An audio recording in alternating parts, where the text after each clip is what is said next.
Assalamualaikum warahmatullahi wabarakatuh.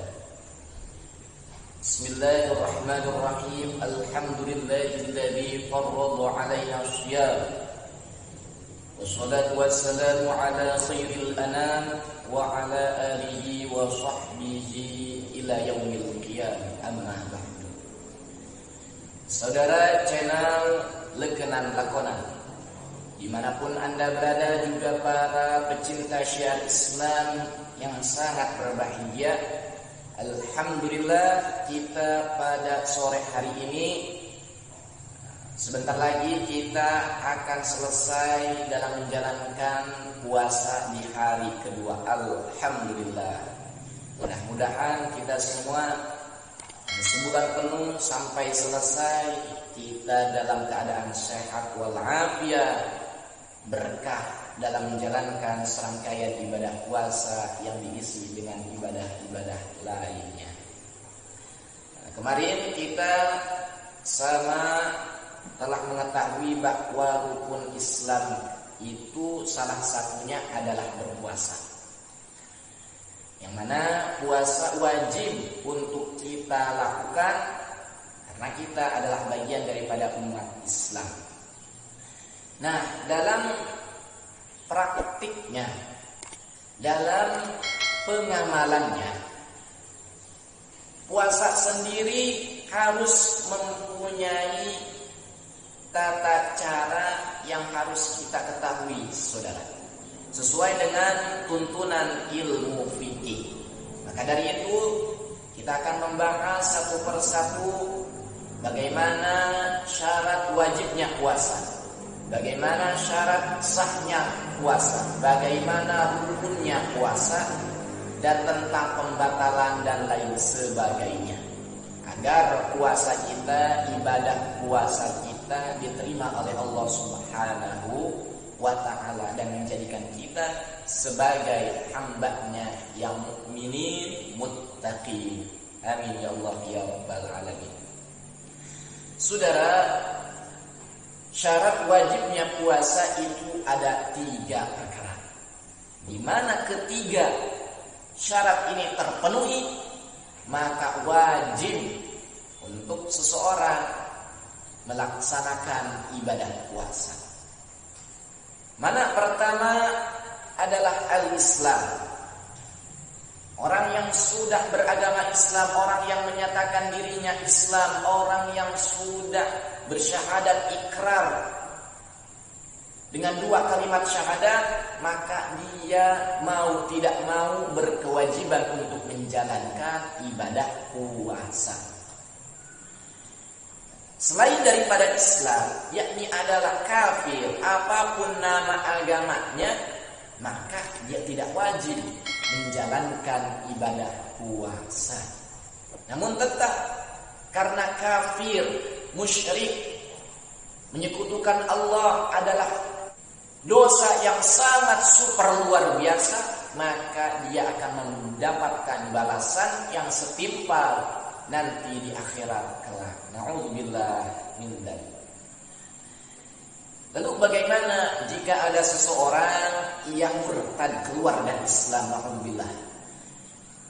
Contoh, kita punya saudara Islam, tahu-tahunya dia keluar dari agama Islam, ya murtad.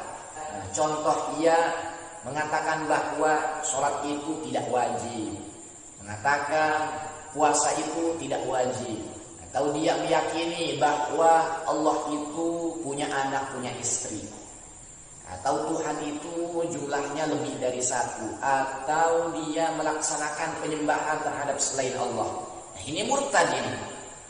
Bila mana seseorang murtad, keluar dari agama Islam, keluar dari koridor syariat Islam, maka dia tetap mempunyai kewajiban untuk menjalankan puasa, meskipun puasanya tidak sah.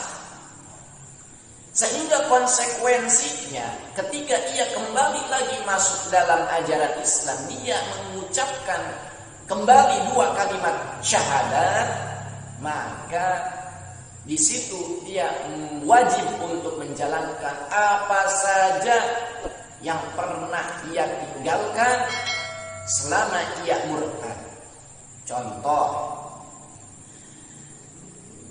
dia melewati 1 tahun kemurtadannya, berarti dia sudah melewati 1 bulan penuh, bulan Ramadan, tanpa keislaman. Maka wajib 30 hari dia untuk mengqadhanya kembali di hari-hari berikutnya. Atau contoh, dia 3 tahun murtad dari agama Islam, na'udzubillah. Maka 3 kali Ramadan dia harus qadha itu 3 kali Ramadan berturut-turut di hari-hari kemudian setelah ia masuk kembali dalam agama Islam. Alasannya apa? Yaitu adalah taghlidun alaihi, agar dia tidak kembali mengulangi kemurtadannya, saudara. Jadi jangan main-main dengan murtad, na'udzubillah min dzalik. Ketika kita murtad, maka hapuslah semua amal-amal kebaikan kita. Na'udzubillah min dzalik. Yang kedua, saudara, kewajiban, syarat wajibnya puasa adalah at-taklif, yang mesti baligh berakal. Taklif baligh berakal ketika seseorang sudah baligh. Kalau laki-laki batas akhirnya sampai umur 15 tahun. Kalau perempuan, kalau dia sudah menstruasi atau sudah datang bulan, maka di situ balighlah seorang wanita. Akilan juga dia itu berakal. Kalau baligh berakal sudah punya ada dalam dirinya, maka seseorang wajib menjalankan ibadah puasanya. Lalu pertanyaannya, kalau orang belum baligh, seperti anak kecil, kita punya anak umur sekitar 7 tahun, 8 tahun, 10 tahun, bagaimana? Apakah dia terhukumi? Apakah dia wajib untuk menjalankan puasa?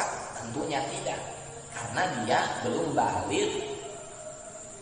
Lalu bagaimana kita selaku orang tua dalam pendidikan Islam, dalam tarbiyatul Islam?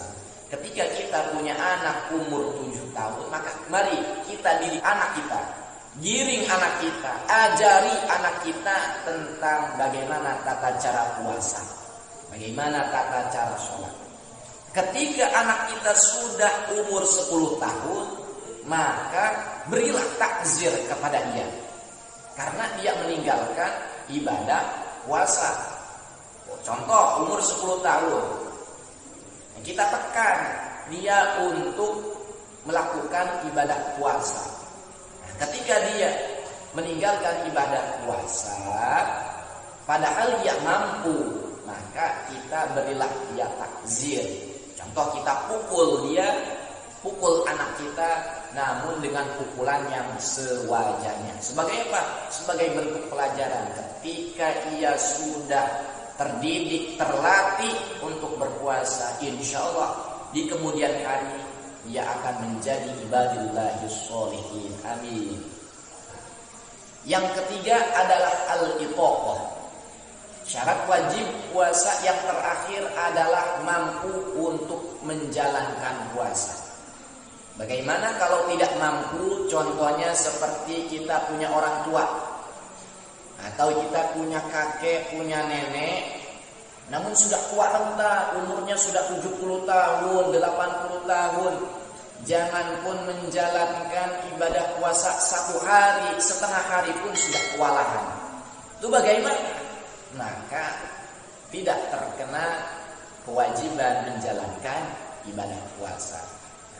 Namun mesti dia untuk menunaikan fidyah. Nanti kita akan bahas di segmen selanjutnya. Atau kita sendiri terkena penyakit yang sangat amat luar biasa, sehingga jika kita ini menjalankan puasa, ini kata dokter, khawatir kalau dia menjalankan puasa tidak masuk cairan, obat-obatan, makanan, minuman, khawatir nanti dia akan mati. Khawatir dia akan meninggal. Atau kalau dia berpuasa, dikhawatirkan kesembuhannya akan sangat lama. Mungkin bisa sampai sebulan ke depan atau tahun depan.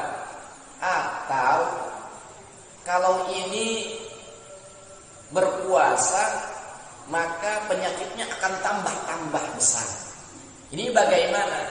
Maka dia tidak terkena kewajiban untuk berpuasa. Nanti dia akan mesti wajib mengqadhanya.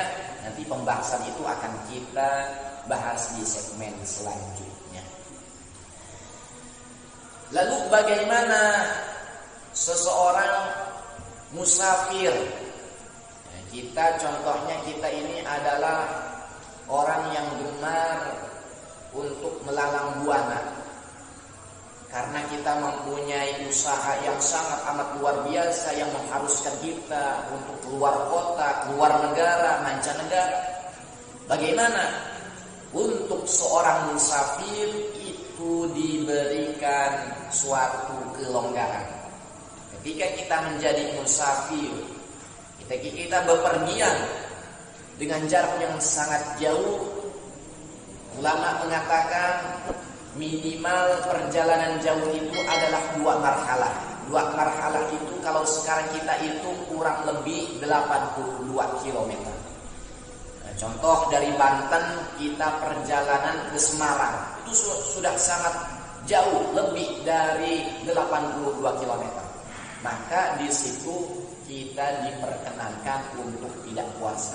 Dengan catatan perjalanan tersebut adalah perjalanan yang diperbolehkan untuk agama. Contoh, perjalanan kita ke Semarang untuk bersilaturahim, atau perjalanan kita ke Semarang untuk membayar hutang. Nah, itu perjalanan yang diperbolehkan oleh agama, maka perjalanan tersebut memberikan kita suatu kelonggaran untuk kita meninggalkan puasa pada hari itu. Lalu catatan yang kedua adalah perjalanan tersebut dilakukan sebelum tulu'il fajr, sebelum munculnya fajar. Jadi kalau kita berjalan dari rumah kita menuju tempat tujuan yang lebih jaraknya daripada 82 km, maka perjalanan tersebut mesti kita tempuh pada jam-jam waktu-waktu sebelum munculnya fajar. Atau contohnya seperti kita jam 12 keluar dari rumah, jam 12 malam, jam 1 malam, jam 2 malam, itu tidak apa-apa. Tapi bila mana kita akan melaksanakan safar, akan melaksanakan bepergian keluar kota, namun keluar kotanya itu jam 12 siang, maka tetap kita wajib untuk berpuasa pada saat itu. Jadi kalau ingin bepergian, pertama kita bepergian sebelum tulu'il fajri, munculnya fajar. Yang kedua, catatannya adalah perjalanan tersebut adalah perjalanan yang diperbolehkan untuk syarat. Nah, ketika perjalanan tersebut terpenuhi 2 catatan tadi, pertama adalah catatan bahwa perjalanan tersebut mubah, yang kedua adalah catatan bahwa perjalanan tersebut dilakukan sebelum tulu'il fajri, munculnya fajar, maka di situ kita diperbolehkan untuk iftar, untuk meninggalkan puasa, dan kita akan ganti puasa tersebut kita qadha di hari-hari selanjutnya. Masya Allah, luar biasa saudara. Itulah syarat wajibnya puasa. Sekali lagi kita ambil benang merahnya bahwa syarat wajibnya puasa itu adalah 3. Pertama, dia mesti Islam. Kalau tidak Islam, maka dia tidak wajib untuk berpuasa. Yang kedua adalah taklif, yaitu mukallaf, baligh, berakal. Yang ketiga terakhir, dia itu mampu untuk menjalankan ibadah puasa sehari penuh. Mudah-mudahan kita semua tetap dalam agama Islam sampai kita husnul khotimah dan kita mendapatkan predikat gelar muslimin, muttaqin, mujahidin fi sabili rabbil alamin. Amin ya Allah ya rabbal alamin. Untuk para pecinta channel Lekenan Lakonan ini dan para pecinta syiar Islam dimanapun Anda berada, silahkan jika mempunyai pertanyaan, Anda tulis pertanyaan Anda di komentar YouTube di bawah. Nanti insya Allah kita akan bahas pertanyaan tersebut, akan beri jawabannya di segmen selanjutnya. Mungkin cukup sekian dari saya. Hadani Allah wa iyyakum ila siratal mustaqim. Wassalamualaikum warahmatullahi wabarakatuh.